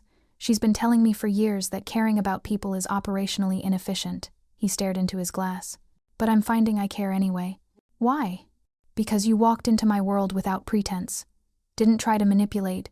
Didn't play games. Just needed help and were honest about it." He looked up. "That's rare. People usually come to me with angles, agendas, hidden motives. You just wanted to save your family. Nothing more complicated than that. And that matters to you? It reminds me that not everyone is playing chess. Some people are just trying to survive." He finished his bourbon. "My father never understood that distinction. Treated everyone as potential threats or useful assets. Never considered that some people were just of people. And you're different? I try to be. Doesn't always work." He stood, bringing the bottle to refill both glasses. "But with you, I want to try. I don't understand what that means." "Neither do I yet." He smiled. "But we have time to figure it out. You're working for me for the foreseeable future. Might as well develop the relationship beyond transactional. Relationship, partnership, alliance, whatever you want to call it." He handed me the refilled glass. "You're in my world now, Nina. That doesn't have to be entirely terrible. You got $12 million off a real estate deal because of me. I'd say you're benefiting pretty well. I'd have gotten that discount regardless, just took a different leverage point." He returned to his chair. "But yes, you've been profitable so far, professionally and personally." "Personally, how?" He was quiet for a long moment. Then, "Because watching you refuse to break under pressure reminded me why I do this. Not the crime, not the money, the protection, keeping people safe from chaos." He met my eyes. "You reminded me I can still do that without becoming my father. Your father would have handled this differently? My father would have killed Whitmore's investigators by now. Sent pieces back to Whitmore as a message." He said it factually. "I called him on the phone and negotiated a financial penalty. Same outcome, people leave you alone, but only one approach involves body disposal. You're really selling the not a monster angle." "I never said I wasn't a monster, just that I'm a different kind of monster than my father was." He smiled slightly. "More efficient, less theatrical, better at math. Despite everything, the threats, the surveillance, the security protocols," I laughed. Francesco's expression softened. "That's the first time I've heard you laugh. There hasn't been much to laugh about." "True." He stood. "Get some sleep. Long flight tomorrow. Roberto will meet you at the Sao Paulo airport." He looks like he could bench press a car because he probably can, but he's surprisingly gentle with civilians. Comforting. It should be. Roberto's kept me alive through 7 assassination attempts and 4 coup attempts. If I trust him with my life, you can trust him with yours. He moved toward the door. Nina? Yes? When you see your family tomorrow, remember, they don't need to know everything. Just that you found investors, business is expanding, security is enhanced for protection. The rest is between us. You mean lie to them? I mean protect them with selective truth. He opened the door. Same thing I do for everyone I care about. He left before I could ask if that category included me. I sat by the window until dawn, drinking expensive bourbon and watching Francesco's security teams patrol, and tried to decide if I'd made the best decision of my life or the worst. Probably both. Definitely both. The flight to Sao Paulo was 11 hours of controlled anxiety. I sat in business class Victoria's booking, naturally with an encrypted phone in my purse and a panic button disguised as a bracelet on my wrist. Every person who walked past my seat might have been Sentinel Solutions, might have been Roberto's team, might have been no one. I couldn't tell anymore. Landed at 6 a.m. local time, exhausted and wired simultaneously. The Sao Paulo airport was controlled chaos, thousands of people moving in purposeful directions, announcements echoing in Portuguese, the humid air hitting like a physical force after Philadelphia's autumn chill. My phone buzzed before I cleared customs. Unknown number. Text. Blue polo shirt. Gray cap. Near baggage claim exit Quattro. That's Roberto. V. I collected my bag and walked toward exit 4. Scanning for blue polo and gray cap. Found him immediately. 6'4", broad as a door, arms like tree trunks. Exactly as Francesco described someone who looked like he could bench press a car. He was scanning the crowd with professional focus until his eyes landed on me. Smiled. Warm, genuine, completely at odds with his intimidating appearance. Nina Collins? Heavily accented English. Yes. Roberto Silva, I work with Francesco. He took my bag without asking. How was the flight? Long. Always is. He gestured toward the exit. Cars this way. We take you home first, let you see your family. Then we talk about security situation, yes? His casual friendliness was disarming. Exactly what you'd want in someone protecting you, capable but not threatening, professional but human. Is my family home? Since yesterday evening. Both healthy, both safe. He navigated through the crowd effortlessly, people moving out of his way like water around a boulder. Your brother asks many questions. Smart boy. Your mother worries but trusts you. Good family. You've met them? Briefly. When we brought them home. I introduced myself as security consultant hired by your new investors. He smiled. Not entirely a lie. We reached a black SUV armored. I noticed immediately from the weight of the doors. Roberto loaded my bag, opened the passenger door for me. 2 of my people follow behind us. You won't see them, but they're there. He started the engine. You get used to it. Do you? After 15 years with Francesco, yes. He pulled into Sao Paulo's aggressive traffic without hesitation. You learn what matters, actual threats versus paranoia. Right now, you're in the paranoia phase. That's normal. How long does it last? For most people, few weeks. For you? He glanced over. Francesco says you're smart and adaptable. Maybe 1 week. We drove through morning Sao Paulo buses, packed with workers, street vendors setting up, the city waking into its daily chaos, familiar and foreign simultaneously. I'd been gone 5 days. Felt like years. Roberto, can I ask you something? Of course. How long have you worked for Francesco? Since he was 24. I was his father's driver before that. He navigated around a stalled bus. When Antonio died, Francesco asked if I'd stay. I said yes. Why? Because Francesco's not his father. Antonio was. Difficult man. Violent. Unpredictable. Roberto's hands tightened on the wheel. Francesco is different. Smart, yes. Dangerous, yes. But not cruel. Not unless necessary. What's necessary mean? Means he doesn't hurt people for fun. Only for protection or justice. He smiled slightly. You're safe with him, Nina. I've seen him protect people for 15 years. He doesn't break promises about that. Everyone keeps saying that, like they're trying to convince themselves.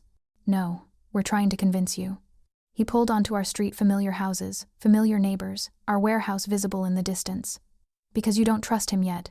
That's smart, but eventually you will. Everyone does. Is that good or bad? Depends on what you do with the trust. He parked in front of our house. Your family's inside. I wait here 30 minutes, give you privacy. Then I come in, we discuss security protocols. Yes? Yes, thank you. No thanks needed. Just doing my job. He smiled. Welcome home, Nina. Gabriel opened the door before I knocked, pulled me into a hug so tight I couldn't breathe, his whole body shaking. Nina. Graças a Deus. Nina. Thank God. Eu estou bem. I'm fine. Você não está bem. Nada disso está bem. You're not fine. None of this is fine. He pulled back, studying my face like searching for injuries. Dark circles under his eyes. 3 days of stress aging him visibly. Onde está a mamãe? Where's mom? Cozinha, fazendo café, tentando agir normal. Kitchen, making coffee, trying to act normal. I walked through our small house, familiar furniture, familiar smells, everything exactly as I'd left it, except for the tension hanging in the air like humidity. Mom was at the stove, back to me. Small woman, getting smaller with age and stress. Her hands trembled slightly as she poured water into the coffee maker. Mamãe. She turned, dropped the coffee scoop, crossed the kitchen in 3 steps and wrapped her arms around me, burying her face in my shoulder.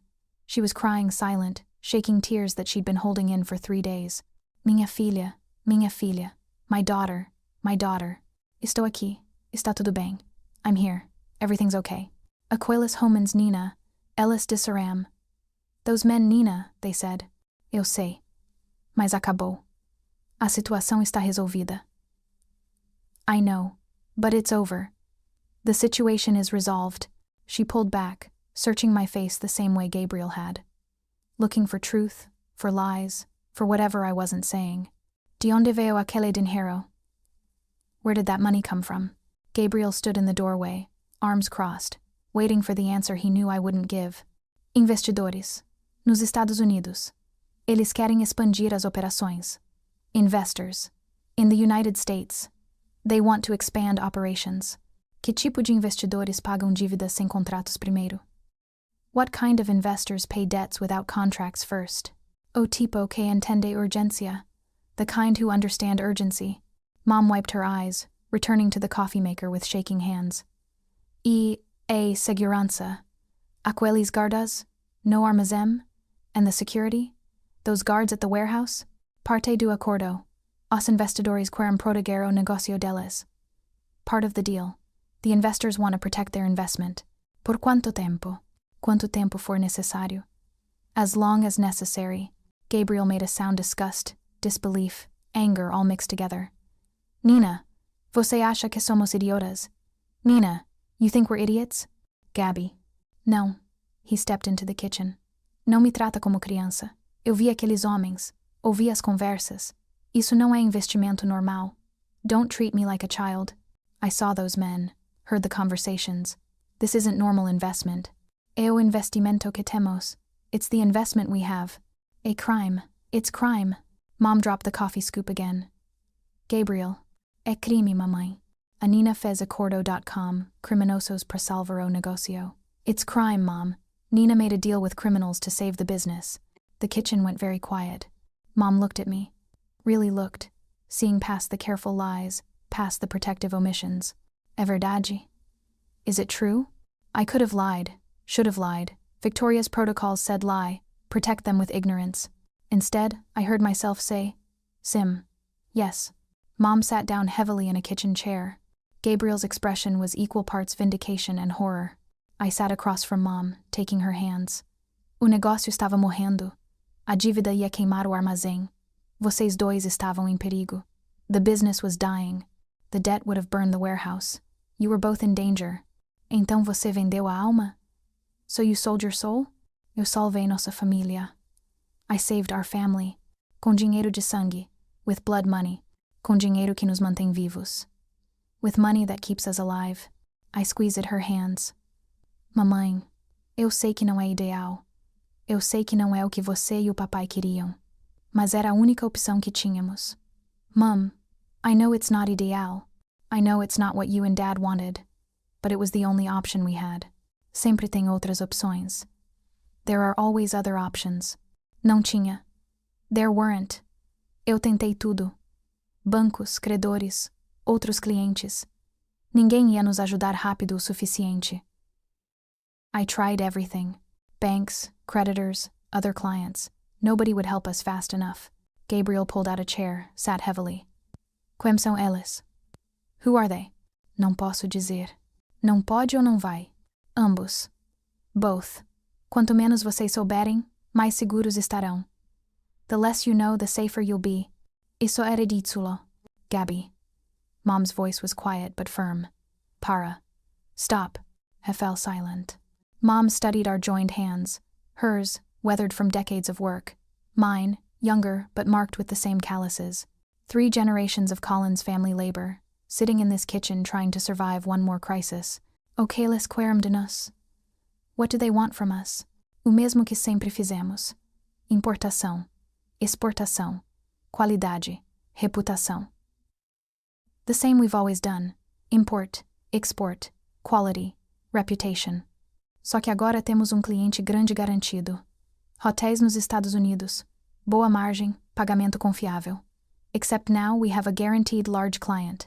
Hotels in the United States. Good margins. Reliable payment. E se decidirmos não trabalhar com eles? Então devemos $500 mil imediatamente. Then we owe $500,000 immediately. Cum juros. With interest. Gabriel's head dropped into his hands. Jesus Cristo. Não fala o nome do Senhor em vão nessa cozinha. Don't take the Lord's name in vain in this kitchen. Mom's automatic response. Decades of Catholic school training. Then quietly. Nina, você entende o que fez? Nina, you understand what you've done? Sim. Você entregou nossa família para pessoas perigosas. You handed our family to dangerous people. Eu mantive nossa família viva. I kept our family alive. She was quiet for a long moment, then stood, returning to the coffee maker, poured 3 cups with steady hands, the shaking gone, set them on the table. Então a gente faz o trabalho. Then we do the work. Faz o melhor trabalho possível. Mantém a reputação. E reza para que isso não nos destrua. We do the best work possible. Maintain the reputation. And pray this doesn't destroy us. Mamãe, sua avó fugiu da China com nada. Your grandmother fled China with nothing. Seu avô construiu esse negócio do zero. Seu pai manteve durante ditadura, inflação, crise. Your grandfather built this business from nothing. Your father maintained it through dictatorship, inflation, crisis. A gente Collins sobrevive. É o que fazemos. We Collins survive. It's what we do. She sipped her coffee, looking at both of us. Mas Nina? But Nina. Sim. Se essas pessoas machucarem você ou seu irmão, eu queimo o negócio inteiro eu mesma. If these people hurt you or your brother, I'll burn the business myself. Entendido. Understood. Sim, mamãe. Yes, mom. Knock on the door. 3 polite raps. Roberto.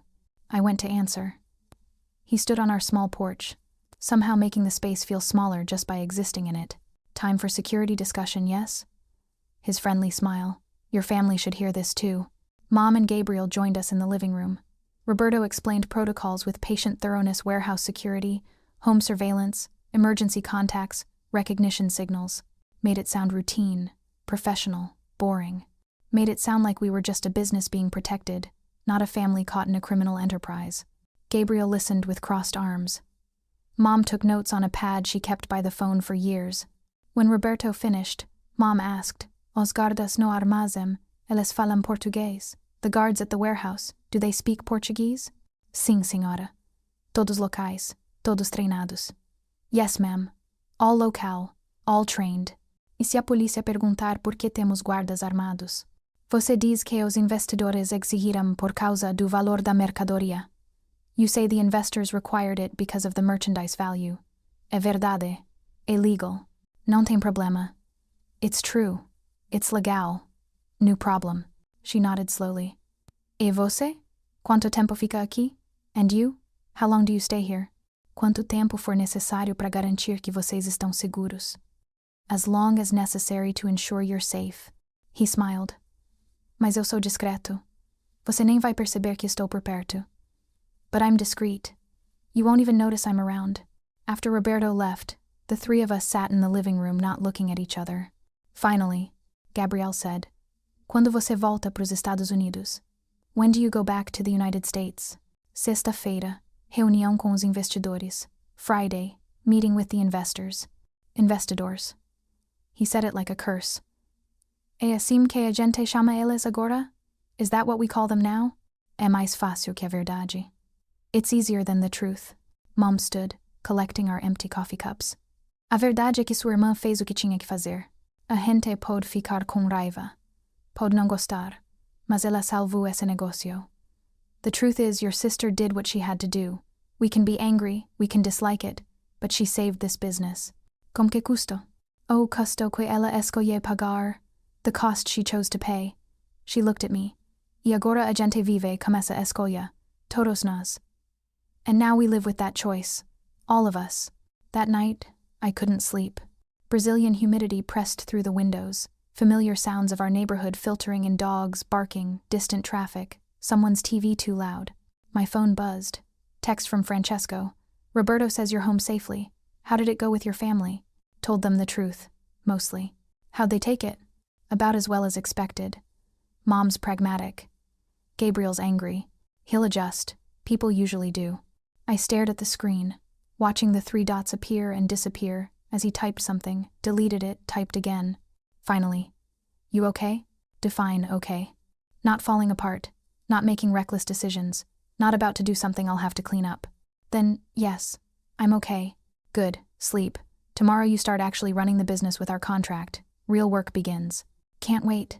Sarcasm noted and appreciated. Pause. Nina? Yes? You did well today. Telling your family, handling Roberto's briefing. Not easy conversations. Didn't feel like I had a choice. You always have choices. Some just have worse consequences than others. Another pause. Call me if you need anything. Victoria monitors these texts, but I actually read them. That's almost sweet. Don't tell anyone. Ruins my reputation. Despite everything, I smiled, put the phone on my nightstand and stared at the ceiling, listening to São Paulo's night sounds, trying to remember what normal felt like. Couldn't. Normal had died Saturday night, when I answered Gabriel's call in Portuguese, in front of a man who turned out to be both my salvation and my damnation. Everything else was just learning to live with the consequences. The warehouse felt different. I arrived Wednesday morning to find our usual chaos workers sorting textiles, coffee beans being quality checked, shipping manifests being organized but overlaid with something new. 2 armed guards at the entrance. Security cameras I didn't recognize. Roberto's team members casually positioned throughout the facility, pretending to be regular workers but moving with military precision. Our warehouse manager, Paulo, met me at the door. Nina, bem-vinda de volta. Welcome back. Os guardas, eles são necessários. Necessary. Nova exigência dos investidores. Estão assustando os trabalhadores. Vão se acostumar. They'll get used to it. He didn't look convinced, but nodded. Tem mudanças no sistema de pedidos. Novo cliente grande. Os investidores mandaram especificações. There are changes in the order system. New big client. The investors sent specifications. Victoria's work. Already integrated into our operations in the 3 days I'd been gone. We spent the morning reviewing new contracts. Salvatore Enterprises was now our primary client, 60% of our projected business for the next year. Premium rates, guaranteed volume, strict quality requirements. On paper, it looked like the deal of a lifetime. In reality, it was golden handcuffs. Paulo, posso perguntar uma coisa? Paulo, can I ask something? Claro. Of course. Se você soubesse que esses investidores eram complicados, você ainda trabalharia aqui? If you knew these investors were complicated, would you still work here? He was quiet for a moment, studying the contract in his hands. Nina, eu trabalho aqui há 15 anos. Vi seu pai construir relacionamentos, manter qualidade, tratar pessoas direito. Nina, I've worked here 15 years. I saw your father build relationships, maintain quality, treat people right. Se você mantiver isso mesmos valores, mesmo respeito, não importa quem são os clientes. If you maintain that same values, same respect, doesn't matter who the clients are. E se os clientes forem criminosos? Então a gente faz trabalho tão bom que até criminosos viram legítimos. Then we do work so good that even criminals become legitimate. He smiled slightly. Seu pai dizia que bom trabalho purifica dinheiro ruim. Talvez ele estivesse certo. Your father said good work purifies bad money. Maybe he was right. I wanted to believe that. Wanted to believe we could maintain our integrity while working for Francesco Salvatore's empire. Wanted to believe the Collins family values could survive contact with organized crime. My phone buzzed. Text from Victoria. First shipment specifications attached. Delivery schedule begins next week. Review and confirm capacity. I opened the attachment. 40 pages of detailed requirements, textile types, quantities, quality standards, delivery timelines. All legitimate, all legal, all exactly what a high-end hotel chain would order. Except buried in the specifications, mandatory delivery routes that happen to pass through specific ports, preferred shipping companies that happen to be Francesco-owned, insurance requirements that funneled money through his networks. I was looking at a masterclass in money laundering hidden inside legitimate business operations. And I was about to become a central part of it. Paulo, vamos precisar expandir a operação. Paulo, we'll need to expand operations. Contratar mais trabalhadores, aumentar produção, melhorar qualidade. Hire more workers, increase production, improve quality. Quanto mais? Dobrar em 6 meses. Double in 6 months. His eyebrows rose. Es ambicioso. É necessário. It's necessary. Os investidores querem crescimento rápido. E se não conseguirmos? Then we owe Francesco Salvatore $500,000 plus interest. The warehouse burns anyway, and we all learn what happens when you fail people like him. But I said, vamos conseguir. We'll manage. That night, I video called Francesco from my bedroom. He answered immediately, appearing on screen in what looked like his Philadelphia office, late there almost midnight. Nina, how's São Paulo? Overwhelming. Victoria's specifications are extensive. She doesn't do anything by half measures. He leaned back in his chair. Can you meet the requirements? If we expand operations, hire more workers, improve infrastructure, which means spending money we don't have yet, which is why I'm wiring an additional 100,000 for operational expansion. Should hit your account by morning. He said it casually, like discussing lunch plans. Consider it advance payment against future deliveries. Francesco, that's business. You can't fulfill contracts without resources. I'm providing resources. He smiled slightly. Don't romanticize it. This is pragmatic, not generous. Everything with you is pragmatic. Usually. He studied me through the screen. You look tired. I am tired. Haven't slept properly in a week. When this stabilizes another month, maybe 2, you'll adjust. The constant vigilance fades. Becomes background noise instead of active stress. Is that how you live? Constant background stress? It's how everyone in my world lives. He poured something from a bottle off screen. You learn to function anyway. Find moments of normalcy between the chaos. What's your normal? This, actually. Late night calls with people I trust, discussing business that matters. Moments where I can be honest instead of strategic. He sipped his drink. You're becoming one of those people, which is either very good or very dangerous for both of us. Which do you think it is? Still deciding. He set down his glass. Nina, I need to ask you something. And I need you to answer honestly. Okay. Do you regret it? Taking my deal? Binding your family to my operations? I was quiet, considering. Did I regret saving my family's business? No. Did I regret the method? The cost? The compromise? I regret that it was necessary, I finally said. But I don't regret the choice. Does that make sense? Perfect sense. He smiled genuine this time, reaching his eyes. That's the exact right answer. What would have been the wrong answer? Saying you don't regret anything. That would mean you don't understand what you've done, or saying you regret everything. That would mean you'll break under pressure eventually. He leaned forward. But regretting the necessity while owning the choice. That's someone who'll survive this intact. You're very good at reading people. I'm very good at staying alive. Reading people is how. He checked something off screen. I should let you sleep. Roberto will brief you tomorrow on expanded security protocols for the increased operations. More security? More workers means more potential vulnerabilities. Roberto's thorough. He paused. Nina, one more thing. Yes? Next week, I need you back in Philadelphia. 2 days, Friday through Sunday. Contract finalization, logistics coordination, some FaceTime with hotel managers who'll be receiving your products. Is that necessary? Yes. They need to meet you, understand you're real and legitimate. Adds credibility to the entire arrangement. He smiled slightly. Plus, I'd like to see you again. Make sure you're actually okay and not just pretending for phone calls. That's almost sweet. Don't tell anyone. Ruins my reputation. He echoed our earlier text exchange. Flight details from Victoria by morning. Bring Gabriel if you want, he could use exposure to the American side of operations. Might help him understand this isn't just crime, it's business. I'll think about it. Good. Sleep, Nina. Real sleep. Not anxious insomnia. I'll try. Don't try, do. That's an order from your primary client. He ended the call before I could respond. I sat in my childhood bedroom in Sao Paulo, laptop showing the blank screen where Francesco's face had been, and tried to remember what life felt like before he entered it. Couldn't. Francesco Salvatore had become the axis my world rotated around.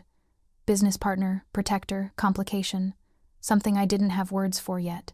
And next week, I'd be back in Philadelphia, back in his world, back to being Nina Collins who made deals with dangerous men and pretended it was just business. My phone buzzed. Text from Gabriel. Vi a luz do seu quarto. Você está bem? Saw your light. You okay? Sim. Só trabalhando. Yes. Just working. É quase meia-noite. Negócio não para. Business doesn't stop. Nina, você está diferente. Nina, you're different. I stared at the text. Couldn't deny it. Oizai. I know. Isso me assusta. That scares me. Me assusta também. Scares me too. Mas a gente sobrevive. É o que a gente faz. But we survive. It's what we do, como a mamãe disse. Like Mom said. Exatamente. Exactly. Nina? Sim? Não se perca nisso tudo, ok? Ainda é você lá dentro em algum lugar. Don't lose yourself in all this, okay? You're still you in there somewhere. I typed and deleted 3 responses before settling on, vou tentar. I'll try. But I wasn't sure it was true. The Nina Collins who'd answered a phone call in Portuguese at a Philadelphia gala felt like a different person. Someone softer, more naive, less willing to make impossible compromises. I'd become someone harder in 7 days. Someone who reads security protocols like bedtime stories and discussed money laundering with the casualness of weather discussion. Someone who fit into Francesco Salvatore's world more comfortably than I wanted to admit. And that terrified me more than anything else. My phone buzzed on the nightstand. Text from Francesco. Can't sleep either? I smiled despite everything. No. Brain won't shut off. Same. Want company? I should have said no. Should have maintained boundaries, preserved professional distance, kept some part of myself separate from him. Instead, I texted back. Yes. 3 minutes later, soft knock on my door. Francesco stood in the hallway in sweatpants and a t-shirt the most casual I'd ever seen him. No suit armor. No strategic presentation. Just him. Hi, he said. Hi. I brought bourbon. He held up a bottle and 2 glasses. Figured if we're both not sleeping, might as well not sleep together. That's terrible logic. It's 2 a.m. logic. Different rules apply. He came in, poured drinks, handed me one. To complicated decisions and their equally complicated consequences. We touched glasses. Drank. He sat on the edge of my bed, and I curled up in the chair by the window, and we talked about nothing important. Favorite books. Worst movies. The way Sao Paulo looked at night versus Philadelphia. Whether coffee was better in Brazil, yes, or America, absolutely not. Normal conversation. Normal moment. Nothing about us had been normal in 5 days. Nina? Yeah? When you go back to Brazil tomorrow, I'm going to miss you. He said it simply. Not strategically, not operationally, just personally. I'm going to miss talking to you. My chest tightened. I'm going to miss you too. We'll video call, every day if you want. I want. Good, he smiled. Then we'll figure this out. The distance, the complications, all of it. We'll figure it out because, he paused, like choosing words carefully. Because you're the first person in 8 years who's made me want to figure anything out beyond business problems. Francesco. I know. It's too fast, too intense, too everything. He set down his glass. But it's true. And I'm trying to be honest with you about how I feel instead of playing games or being strategic. So, honest truth. You matter to me. More than you should. More than is smart. But I don't care. I should have deflected. Should have made light of it. Instead, I heard myself say, you matter to me too, and that terrifies me. Good, he smiled. Fear means we're doing something real. Safe things don't scare us. We sat in comfortable silence, drinking bourbon while Philadelphia slept outside. Finally, Francesco stood. I should let you try to sleep. You could stay. The words were out before I could stop them. Francesco froze. Nina, not like that, just stay. Until one of us falls asleep. Because I don't want to be alone with my thoughts tonight. I looked at him. Is that okay? He smiled, genuine, warm, unguarded. Yeah, that's okay. He lay down on top of the covers, fully clothed. I curled up beside him, also fully clothed, maintaining technical propriety while violating every practical boundary. This is a terrible idea, I murmured. Most things about us are terrible ideas. His arm wrapped around me. We're very consistent that way. I fell asleep listening to his heartbeat. And for the first time in 5 days, I slept without nightmares. Morning came too fast. I woke up still in Francesco's arms. He was already awake, watching me with an expression I couldn't quite read. Morning, he said quietly. Hi. We fell asleep. We did. Victoria's going to have very pointed questions about why security footage shows me in your room all night. Let her ask. I stretched slightly. Worth it. His smile could have powered the eastern seaboard. Yeah? Yeah. We lay there for another moment, stolen time before reality intruded. Then his phone buzzed. Victoria, naturally. He read the text, laughed. She says, and I quote, "Your flight is in 6 hours. Stop making my job harder and get out of Nina's room before someone gets ideas about propriety. She's watching us right now, isn't she?" Probably. He waved at the ceiling. Morning, Victoria. His phone buzzed again. Get out. She's very bossy, I said. She's very good at her job. He kissed my forehead and stood. Okay. Operational brain engaging. You fly out at 3 p.m. Roberto meets you in Sao Paulo. Full security briefing tomorrow. Business resumes normally. And us? Us resumes abnormally, he smiled. Video calls, encrypted messages, visits when possible. We make it work because the alternative is unacceptable. What's the alternative? Not having you in my life. He said it simply. That's not happening. After he left, I found a note tucked under my coffee cup. You answered your phone in Portuguese and changed everything. Thank you for that, M. I folded it carefully and put it in my wallet. 4 hours later, I was on a plane back to Brazil, watching Philadelphia disappear below and wondering what the hell I'd gotten myself into. My phone buzzed as we reached cruising altitude. Text from Francesco. Miss you already. I smiled and texted back. Miss you too. This is going to be complicated. Everything worthwhile is complicated. We'll manage. Promise? Promise. Now stop texting and read the security protocols Victoria sent. Quiz tomorrow. I laughed despite everything. And somewhere over the Atlantic Ocean, I admitted the truth to myself. I was falling in love with Francesco Salvatore. Had been falling since he'd looked at me across that ballroom and said, "You're bleeding on my floor." Like it was the most interesting thing that had happened to him all night. It was reckless and dangerous and probably doomed. But it was mine. And I wasn't letting it go without a fight.